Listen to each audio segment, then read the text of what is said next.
திருவள்ளுவரின் வழியில் வாழ்ந்து வாழ்வின் உன்னத நிலையினை அடைய திருக்குறளோடு நாம் என்னும் இந்த நிகழ்விலே இணைந்திருக்கின்ற உங்கள் அனைவருக்கும் முதற்கண் வணக்கம். குறள் எண் 125. அதிகாரம் அடக்கமுடைமை. மாமன்னர் அசோகர் பயணம் செய்து கொண்டிருந்தார். அப்போது அவருக்கு எதிரி ஒரு வயோதிக புத்த பிக்ஷு மன்னரும் அவரது ஆட்களும் செல்ல வழிவிட்டு ஒரு ஓரமாக ஒதுங்கி நின்றார். அசோக சக்கரவர்த்தி அவரை பார்த்ததும் தமது ரதத்தை நிறுத்திவிட்டு இறங்கிச் சென்று புத்த பிக்ஷுவின் காலில் நெடுஞ்சான் கிடையாக விழுந்தார். அசோகரது தலை துறவியின் காலில் பட்டது.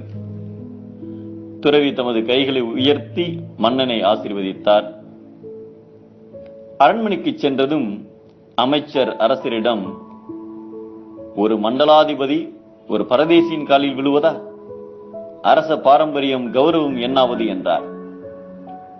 அமைச்சரின் கேள்விக்கு பதிலளிக்காமல் ஒரு விசித்திர கட்டளையை பிறப்பித்தார் மன்னர்.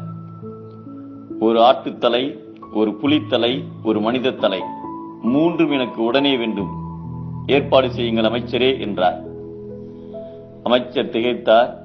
எனினும் அரச கட்டளையாயிற்றே. அதை நிறைவேற்ற ஏவலர்கள் நாலா பக்கமும் பறந்தனர். ஆட்டுத்தலை கிடைப்பதற்கு அதிக சிரமம் இல்லை. ஒரு இறைச்சி கடையில் அது கிடைத்து விட்டது. புலித்தலைக்கு அலைந்தனர். அது ஒரு வேட்டைக்காரனிடம் கிடைத்தது. மனித தலைக்கு எங்கே போவது? கடைசியில் சுடுகாட்டுக்கு சென்று ஒரு பிணத்தின் தலையை எடுத்துக் கொண்டு வந்து சேர்ந்தனர். மூன்றையும் பார்த்த அசோக மன்னர் தன் அமைச்சரிடம், இம்மூன்றையும் சந்தையில் விற்று பொருள் கொண்டு வாருங்கள் என்றார். ஆட்டுத்தலை அதிக சிரமமின்றி விலை போனது.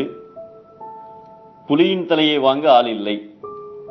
கடைசியில் ஒரு வேட்டை பிரியரான பிரபு அதனை வாங்கி தன் வீட்டில் அலங்காரமாக மாட்டி வைக்க எடுத்து போனார்.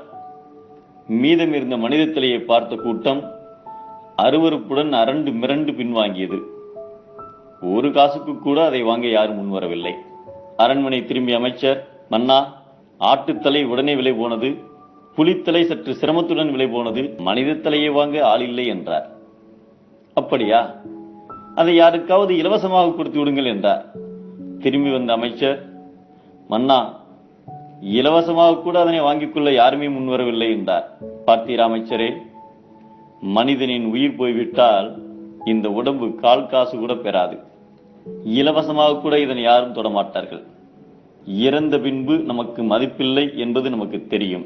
ஆனால் உடலில் உயிர் இருக்கும் போது தம்மிடம் எதுவும் இல்லை என்று உணர்ந்தவர்கள்தான் ஞானிகள். அத்தகைய ஞானிகளை விழுந்து வணங்குவதில் என்ன தவறு? சொல்ல போனால் அதுதான் ஞான வாயிலின் முதல் படி என்றார். பணிவாக அடங்கி நடப்பது அனைவருக்கும் நன்மை. அதிலும் செல்வமுடையவர்கள் அடங்கி இருந்தால் அது தெய்வ நிதி என்பதை எல்லாருக்கும் நன்றாம் பணிதல். அவருள்ளும் செல்வர்க்கே செல்வம் தகைத்து என்கிறார் நம் தெய்வப்புலவர் திருவள்ளுவர். பணிவுடன் வாழ்ந்தால் உயர்வு, பணிவினை மறந்தால் தாழ்வு. மீண்டும் அனைவருக்கும் நன்றி, வணக்கம்.